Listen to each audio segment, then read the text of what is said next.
realizaron elecciones en el Sindicato Médico del Uruguay. La agrupación FOSALVA, que representa el oficialismo actual, obtuvo la mayoría, con lo cual va a seguir presidiendo el Sindicato Médico un periodo más. Y el presidente va a ser el actual presidente, el doctor Julio Troyansky, que está con nosotros. ¿Cómo está, Julio? ¿Qué tal? Gracias por la invitación. Gracias por haber venido. Por favor. ¿Cómo evalúan el resultado de ayer? Bueno, en primer lugar es un resultado que nos pone con más compromiso hacia el futuro. Es decir, cuando uno está al frente de una institución y se somete a la posibilidad de continuar al frente de la misma y se logra un porcentaje muy importante de aprobación de esa gestión, bueno, redobla la necesidad de comprometerse con los procesos que se venían dando, procesos que para nosotros han sido de cambio, procesos de cambio dentro del modelo de trabajo médico, procesos que algunos de ellos que generan un camino hacia el abandono del multiempleo que tanto mal ha hecho a los médicos, pero también obviamente al usuario. Y también ayer se ponía un poco a discusión, y no lo digo solo por la agrupación FOSALVA, sino también por la agrupación que ocupó el segundo lugar, se ponía a prueba un formato en el cual los médicos debían elegir entre aquellos que generaban acuerdos a partir de una visión que podía tener distintos enfoques, pero que intentaban darle cierta continuidad a la institución, y otras opciones que a nuestro modo de ver generaban tan solo una oposición sistemática a cualquiera de los planteos.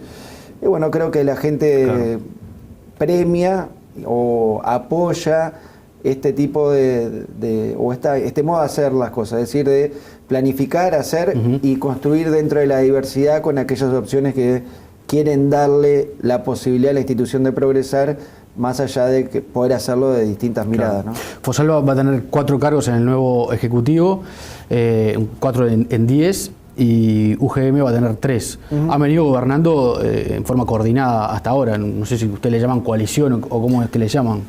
Le llamamos, como te decía, compromiso institucional, es decir, la necesidad, digo, en un organismo colegiado como un comité ejecutivo, y en donde no hay en donde las mayorías que puede tener cada una de las agrupaciones en general son minoría en el total de votos, de no existir este compromiso institucional de poder gobernar, bueno, la institución estaría detenida, no podríamos hacer nada. Pero este periodo van a seguir gobernando entonces con UGM, digamos, en ese compromiso, digamos. Sí, sin duda, porque además nos guía, o sea, los compromisos que tenemos y los valores que concebimos desde el punto de vista profesional son los mismos. Un médico y un sindicato médico, no solo desde una visión sindical pura, sino que en estos años con ellos hemos construido también una visión de una organización de profesionales que va más allá de las reivindicaciones propias de los médicos, es decir, un sindicato que tiene un compromiso con la sociedad, un sindicato que ve los problemas de la sociedad y trata de darle alguna respuesta, pero también un sindicato que se moderniza, que intenta generar una imagen profesional y una imagen del médico inserto en la sociedad y con determinado perfil. Bueno, entonces es gobernar en conjunto porque se comparten las visiones.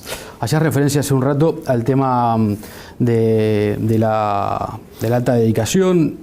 Ya hay algunas especialidades que están en ese nuevo método, en ese nuevo sistema, y es una meta ampliarlo a otras especialidades. Sí, hoy hay ya 600 cargos de alta dedicación, es decir, dedicación de médicos que dedican preferencialmente su horario de trabajo a una institución. ¿Cuántas horas tienen que ser y semanales? Hay cargos que son entre 40 y 48 horas semanales. ¿Y esos médicos no pueden trabajar en otro lado? Pueden hacerlo, pero realmente la realidad ha mostrado que si al principio, cuando había ciertas dudas en este nuevo formato de trabajo, porque era un cambio radical a lo que se venía haciendo, algunos mantenían otro trabajo, la realidad ha mostrado que luego abandonan y optan por concentrar, porque es un cambio total del ejercicio profesional, es un cambio para el médico, es un cambio en su forma de cómo relacionarse con sus pacientes, porque puede seguirlo a través de todo el proceso asistencial. Hoy, en aquellos médicos que no tienen cargos de alta dedicación, es común que uno como paciente, si tiene una consulta en la urgencia, lo ve un médico, si luego ingresa al sanatorio en el piso durante la internación, lo sigue otro médico diferente del primero, y después en la convalecencia, en policlínica, lo ve un médico diferente de los otros dos. Bueno, los cargos estos de alta dedicación permiten que el médico acompañe todo el proceso asistencial del paciente, cambie la forma en la cual venía encarándose. Lo que pasa es que estaba muy inserto en la cultura de los médicos el multiempleo. Incluso había muchos que lo defendían como una garantía ante las posibilidades del cierre de una institución o dificultades económicas de una institución. Sí, era así. Creo que ahí siempre hay dos cosas para decir con respecto a eso. Uno, que el proceso de reforma, con todas aquellas cosas que igual nosotros creemos que hay que mejorar, bueno, generó estabilidad desde el punto de vista económico, financiero en las instituciones. Hoy realmente puede haber instituciones que tengan algún problema económico, pero lo cierto es que el cierre de instituciones mutuales no es la regla en los últimos 6-7 años. Eso permite ese cambio cultural para que los médicos opten por dedicarse a enfocar este nuevo modelo de atención. Pero bueno, también nosotros siempre a veces discutimos con los médicos, bueno, en general, o la gran mayoría de quienes trabajan en nuestra sociedad tienden a tener un empleo o uno y otro complementario, pero la regla no es como hoy, que muchos médicos tienen 3 o 4 empleos, pero que además no terminan siendo un empleo único, son fragmentos de un cargo que es el que nosotros hacemos referencia con el cargo de alta dedicación, es decir, que el médico pueda ejercer su profesión y para lo que estudió en forma completa, y no en una institución puede ejercer un pedacito de su función, en otra institución otro pedacito de su función. Y te decía, sí, hoy son 600, esperamos que para 600 cargos, esperamos que para el año que viene, a final del año que viene, tener 1500. ¿Con qué especialidades? Y con muchas de las que ya están hoy, que son las que atienden el primer nivel de atención, médicos de familia, pediatras, médicos generales, también intensivistas hoy en día existen en esos cargos. Se ha firmado recientemente un acuerdo para el tema de la psiquiatría, en un momento en que la salud mental también se discute mucho en nuestro país, y pensamos incorporar las especialidades quirúrgicas a este tipo de formación. Recientemente el Sindicato Médico le presentó a la Sociedad de Cirugía un planteo de cómo implementar este tipo de cargos. Ellos lo están discutiendo, es nuestra idea. ¿Cómo está la relación ahí? No, nosotros con las sociedades científicas, es decir, con las sociedades que representan a la sociedad en su especialidad, en su parte académica, en su parte de especialidad, tenemos una relación buena, de confraternidad y de diálogo permanente. Distinto es cuando hay algunas organizaciones que se definen a veces como gremio e intentan tomar una representación que nosotros entendemos que tiene mucho más de corporativo que de representación de los intereses de la profesión. Igual siempre hay que dialogar, hay que buscar los caminos de encuentro. Pero va a salir la alta dedicación también para los cirujanos. Sí, va a salir, está planteado, estoy convencido que es el camino, que en el caso de la cirugía general, que sería la primera especialidad quirúrgica en la cual se implementaría, es una necesidad, y es una necesidad que la sienten los cirujanos más jóvenes, que quieren cambiar su formato y que quieren también abandonar el multiempleo, como ven que sus colegas de otras especialidades ya lo han hecho. ¿Cómo ves la situación actual de ACE y hacia dónde se debería avanzar en la reforma? Bueno, ACE es justamente uno de los lugares donde, por un lado, debe ser, es muy importante para el sistema, digo. Es muy fácil de darse cuenta que una institución que tiene a su cargo, desde el punto de vista sanitario, 1.200.000 personas, bueno, en un país como el nuestro, obviamente es central en cualquier escenario de reforma, en cualquier escenario sanitario. Al mismo tiempo, nos preocupa que todavía hoy, desde el punto de vista de sus recursos humanos, no sea del todo equitativo en el sistema. Hay un dato que nosotros venimos diciendo últimamente que es muy gráfico de eso, pero que ataca todavía más o se problematiza mucho más. Solo el 9% de los especialistas del Uruguay viven al norte del Río Negro. O dicho de otra manera, el 91% de los especialistas vivimos al sur del Río Negro. Y esa inequidad en ACE en particular se profundiza más porque a veces las condiciones laborales y la remuneración tiene todavía una brecha con el sector privado que hace que el trasiego de recursos humanos sea desde el sector público hacia el sector privado y que queden vacíos lugares. ¿Y eso se corrige solamente desde lo económico, digamos? No solo desde lo económico, se corrige generando políticas de erradicación de profesionales en el interior del país. Para eso ACE tiene que profundizar este tipo de cargos como los cargos de alta dedicación, que tiene algunos, pero que entendemos que puede ser uno de los caminos para favorecer eso. Tiene que existir complementación de servicios. ACE no puede funcionar como en el interior del país, por ejemplo, como una cosa aislada, ni tampoco el sector mutual aislado del sector público que funciona a veces en poblaciones o en ciudades que no justifica que los recursos se dupliquen. Claro. Y tiene que existir como otra cosa la posibilidad de desconcentrar la formación de recursos humanos. De la misma forma que decimos que el 91% de los especialistas vivimos al sur del Río Negro, prácticamente el 100% de los especialistas nos formamos al sur del Río Negro y nos formamos en Montevideo. Y después muchos son del interior y no vuelven. Y es muy difícil porque el promedio de edad a la cual uno termina la carrera de Facultad de Medicina son los 28 años. A partir de ahí uno tiene por delante entre 3 y 5 años para ser especialista de una especialidad determinada. En esos 5 años, uno forma familia, uno empieza sus primeros contactos laborales. Entonces, a los 33 años, cuando uno termina y uno es especialista y tiene familia, tiene trabajo porque ya empezó, es muy difícil volver hacia el lugar de origen. ¿Y eso cómo se puede cambiar? Hay en el interior centros asistenciales o polos de asistencia que, debidamente acreditados, perfectamente pueden generar y formar especialistas y formarlos mucho más cerca de los lugares de origen de los colegas, y por lo tanto facilitar ese retorno, o por lo menos facilitar la radicación en lugares más cercanos de localidades que hoy están desprovistas de especialistas, pero que faciliten por cercanía la posibilidad de ¿Y la universidad está de acuerdo con eso?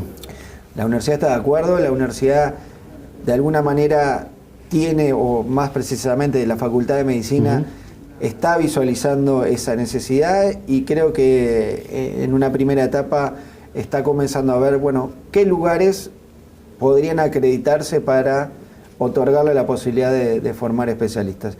Tienen que ser obviamente lugares que nos garanticen que los especialistas que se formen sean de calidad, tengan determinados niveles mínimos de formación, pero seguro que hay por lo menos 3. Ahora, ese médico que en este caso se formaría en el interior, también va a tener una tentación de venir a Montevideo si la diferencia económica, la ecuación económica es distinta, ¿no? No, está bien, por eso es que... Tiene que estar complementadas las dos cosas. Por eso es que dentro de la política de erradicación, el hecho de generar este tipo de cargos de alta dedicación, que hoy tiene una remuneración adecuada, pero que además ese cargo tiene una remuneración que es independiente, o es igual si el profesional trabaja en Montevideo, en el interior, o trabaja en el sector público o privado, lo que nosotros habitualmente denominamos caminar hacia un laudo único. En los cargos de alta dedicación hoy ya existe. Claro. Yo puedo trabajar en una mutualista y tengo el mismo salario y las mismas condiciones laborales que si tuviera un cargo de alta dedicación en el sector público. Por lo tanto, es una conjunción de cosas o de elementos que estoy seguro que van a permitir que muchos médicos opten por especializarse en esos centros asistenciales en el interior del país y después por radicarse en el interior del país. Otro de los temas que el sindicato ha puesto arriba de la mesa es el de los centros de referencia. ¿Qué serían los centros de referencia y cómo funcionarían? Y bueno, los centros de referencia son es reunir en determinados espacios físicos, centros asistenciales, a los recursos humanos y a los recursos de infraestructura para determinadas patologías en particular, que ya sea porque tienen baja prevalencia y entonces necesitan concentrar número de casos para poder llegar a cierto nivel de experiencia y poder ofrecer un resultado final adecuado, o porque son patologías de alta prevalencia pero que requieren procesos asistenciales controlados, adecuados, que no se den en forma distinta según donde se atiendan los pacientes.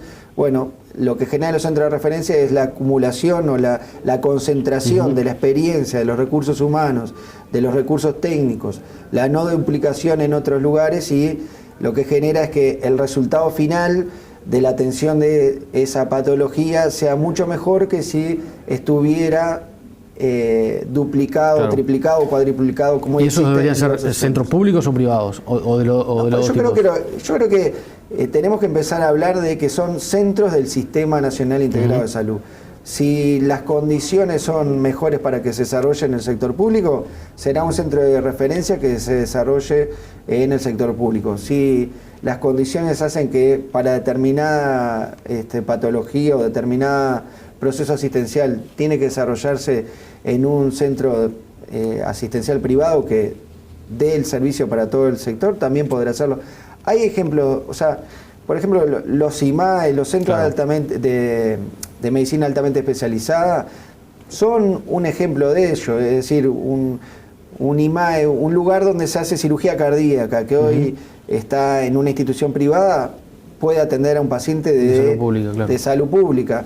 ¿Y qué hace? Concentra recursos ahí, concentra un equipo de cirugía cardíaca, no solo médicos, sino el resto del personal también, enfermería, instrumentistas, hasta el propio proceso administrativo para que el proceso asistencial fluya de manera correcta, y logran resultados que en definitiva son comparables a los de la región y el mundo, porque se trata de eso, de reunir experiencia para que un proceso, en este caso el proceso asistencial, se haga siempre de una forma determinada, claro, bajo determinados protocolos, y al final el resultado sea el mejor. ¿Y en qué disciplinas creen ustedes que deberían desarrollarse los primeros centros, por lo menos? No, está bien, nosotros creemos que para los pacientes, para la atención de los pacientes críticos y víctimas de siniestros de tránsito o de violencia civil, lo que nosotros decimos pacientes traumatizados, y el trauma es está claro que tiene que haber una concentración de recursos humanos y técnicos que atiendan ese tipo de pacientes. ¿En qué está ese proyecto? Porque había un proyecto había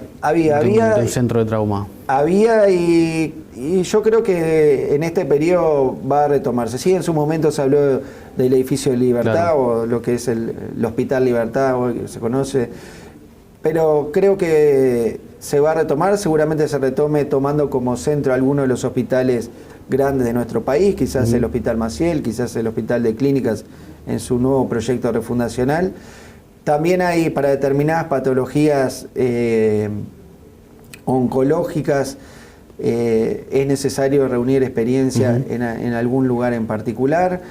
Para las patologías congénitas en niños, por ejemplo, en lo que es la atención para las enfermedades raras en el Sanatorio Canzani, hoy dependiente del BPS, es un lugar donde hay que concentrar recursos humanos y recursos técnicos para poder lograr resultados. Es decir, hay 4 o 5 líneas de trabajo que entendemos que debe, para la generación de centros de atención de accidentes cerebrovasculares que hoy requieren de determinada tecnología y determinada experticia del punto de vista de los recursos humanos. Es decir, hay 3 o 4 líneas claras de trabajo que no las inventamos nosotros, que el mundo las ha desarrollado bajo formato, claro, de centro de referencia, que acá estamos en condiciones de poder hacerlo si existe voluntad de hacerlo.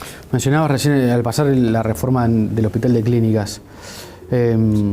¿Tenés confianza en que eso va a avanzar? Sí, yo... Porque hace mucho tiempo que se viene a hablar, no, es que viene hablando del tema y no se lo había encarado hasta el momento. Es que es una deuda pendiente de la sociedad. Desde el punto de vista sanitario es una deuda pendiente, desde el punto de vista de la educación es una deuda pendiente porque es un lugar formadora de recursos humanos en salud que necesita esa refundación, ese cambio, ese volver a ser o a tomar el liderazgo que tuvo en su tiempo. Y me preguntaba si tengo confianza. No, creo, hoy te diría que estoy más cerca de tener la certeza de que se va a hacer más que solo confianza. ¿Y qué implica esa reforma? Lo primero es que implica no solo una reforma del edificio, ¿no? Esto no es cambiar el edificio, cambiarle su estructura, hacer un reciclaje de su estructura, sino que te diría que eso hasta es secundario del otro que para nosotros es fundamental, que es el cambio de su gobernanza, es decir, de cómo dirigir, de cómo generar la ordenanza de su funcionamiento para que pueda funcionar como un hospital. Un hospital necesita tener una dirección política clara, tiene que tener una dirección administrativa clara, tiene que tener en definitiva una estructura jerárquica que le permita tomar decisiones sin que sean cuestionadas permanentemente y siendo ejecutadas permanentemente. Es decir, una vez que se toma una decisión dentro de un hospital hay que cumplirlo porque muchas veces son decisiones que implican procesos asistenciales que si se interrumpen en el medio tienen consecuencias. Claro. Ahora debe seguir bajo la órbita de la facultad. Sí, por supuesto que debe seguir bajo la órbita de la facultad en los temas que tienen que ver con la facultad, con la formación. Con la formación de recursos humanos, pero también hay procesos asistenciales, hay una inserción dentro de un sistema nacional integral de salud, hay un pedido de que haya una parte de su presupuesto que se financie a través del Sistema Nacional Integral de Salud y por lo tanto, sin perder obviamente su carácter universitario, sin perder los espacios de cogobierno para sus líneas programáticas o para sus discusiones de largo plazo, bueno, debe dar espacio a una conducción o a una posibilidad de gestión moderna y eficiente que a veces las discusiones de carácter mucho más académico, mucho más colectivo, no permiten que sea así. Pero puede convivir un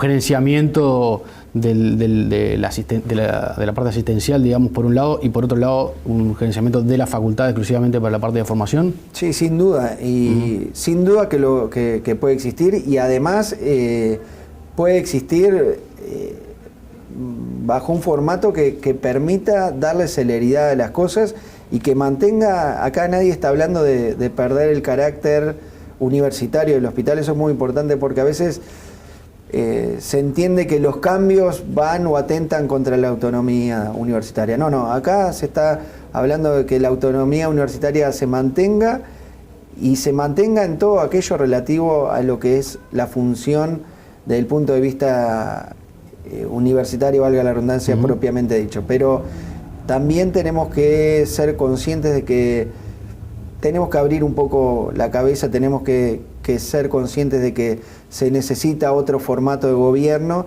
y además tenemos que ser conscientes que no bajo la bandera del cogobierno y de la autonomía universitaria no podemos mantener o no podemos seguir manteniendo situaciones de asistencia dentro del hospital que a veces están en el límite de lo que nosotros consideramos ético. Pero entonces, concretamente, lo que ustedes proponen es que se separen, por un lado la asistencia y por otro lado la formación. Nosotros decimos que tiene que haber una dirección hospitalaria gestionando un hospital y que, bueno, que puede... No dependiente de la facultad. Que puede tomar decisiones independiente de la facultad o independiente de la órbita universitaria, digamos, y que sea definitivamente una dirección hospitalaria que genere políticas que no dependa en sus decisiones de una comisión directiva como la que existe hoy, que es una comisión cogobernada, en donde se discute muchas veces y se cuestiona muchas veces las decisiones que toma una dirección, y una dirección que asuma los riesgos de dirigir y dé cuenta de esa dirección y, bueno, en su momento pueda o no ser renovada de acuerdo a los resultados que obtiene. ¿Qué opinas de la fiesta esa de estudiantes justamente en la emergencia de clínicas donde se introdujo el cadáver de un paciente? No, obviamente la mayoría de los médicos y la mayoría de los estudiantes de medicina tenemos claro cuáles son las normas éticas a las cuales tenemos que adherirnos, y está claro que con la misma fortaleza que defendemos y estamos convencidos de que la gran mayoría lo cumplimos, con esa misma fortaleza decimos que quienes se apartan, quienes transgreden este tipo de normas éticas, deben ser sancionados y deben ser penalizados de una manera adecuada. No, con respecto a los hechos que tomaron trascendencia en estos últimos días, por supuesto que ni los encubrimos, ni los defendemos, ni contemplamos que hoy eso pase como una anécdota, ni como un festejo entre estudiantes de medicina. Eso es una violación, y una clara violación a las normas de respeto que tenemos con nuestros pacientes. La sociedad ha cambiado.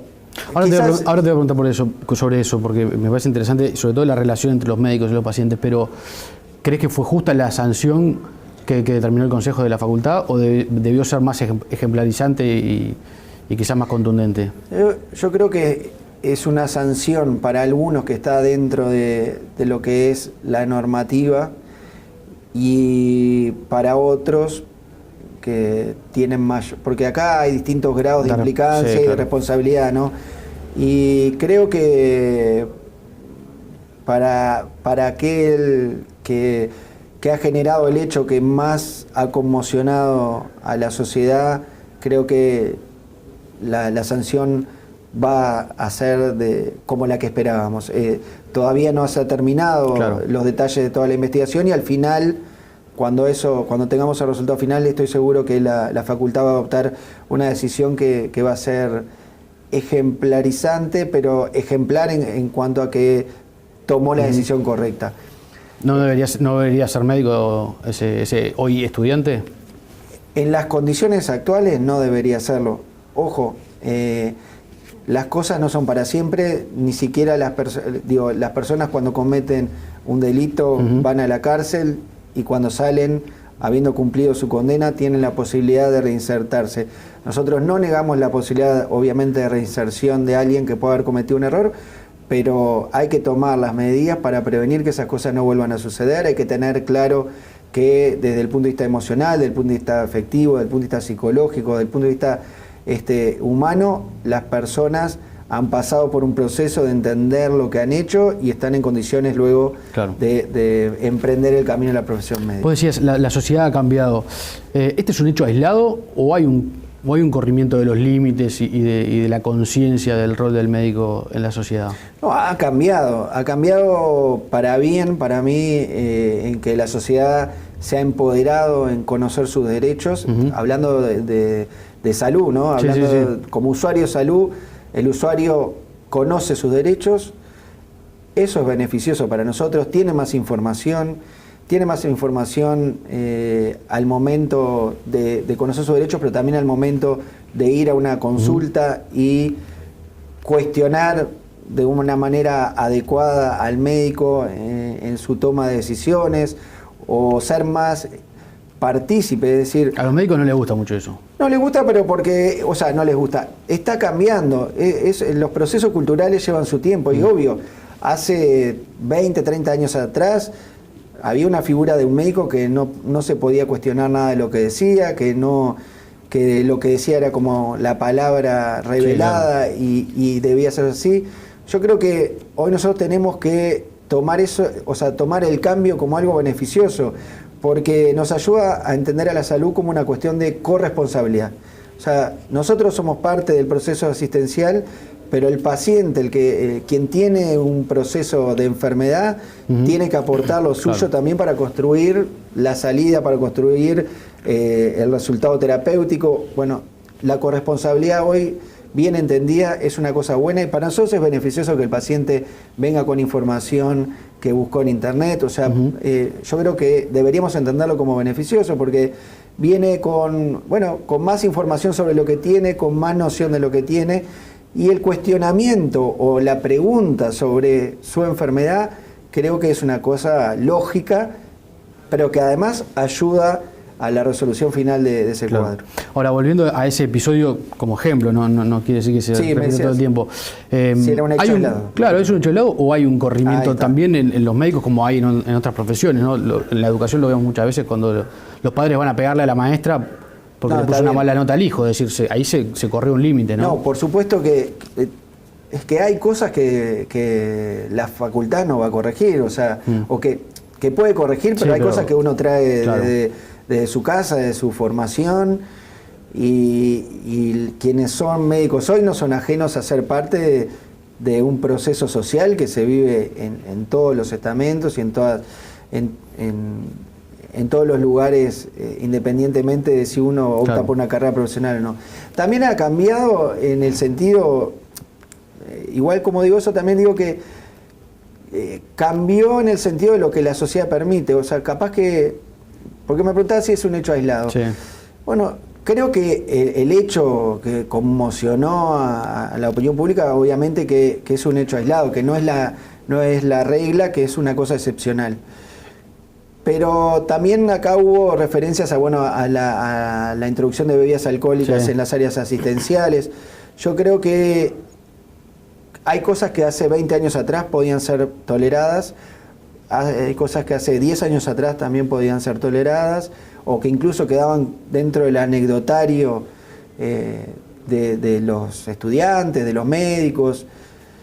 Pero la sociedad... Cosa, por ejemplo? No, por ejemplo, eso tipo de cosas. Y de que podían introducirse bebidas alcohólicas a los recintos asistenciales, que los festejos podían hacerse, los festejos de finalización de guardia podían hacerse dentro de los recintos asistenciales. Ojo, en aquel momento eso era vista como algo normal dentro de las normas de convivencia social. Hoy eso no. Hoy la sociedad ha avanzado en determinados conceptos también en cuanto a permitir determinadas conductas. Yo pongo un ejemplo con respecto a eso. Hace 20 años, cuando yo estudiaba medicina, mis profesores pasaban visita en las salas de los pacientes fumando. Claro. Interrogaban a los pacientes y examinaban a los pacientes fumando. Hoy en día eso es algo que la sociedad no lo permite, que es inconcebible pensarlo hoy. Bueno, ejemplos como ese pueden también trasladarse al tema del alcohol, el tema de determinadas conductas que hace 20 años eran socialmente tolerables, pero que hoy no lo son. Entonces, yo creo que este tipo de cosas, como las que han pasado, sirven, para entender que hay cosas que hoy ya no se permiten, que hay cosas que la sociedad hoy no los permite, que nosotros no lo permitimos ni debemos permitirlo y que por lo tanto, si queremos festejar, que bien ganado lo tenemos porque es una carrera larga, si queremos brindar, si queremos tener otro tipo de actividades, están los espacios ajenos a los lugares donde tenemos que atender y ejercer nuestra profesión. Julio, gracias por haber venido. Por favor, agradezco como siempre.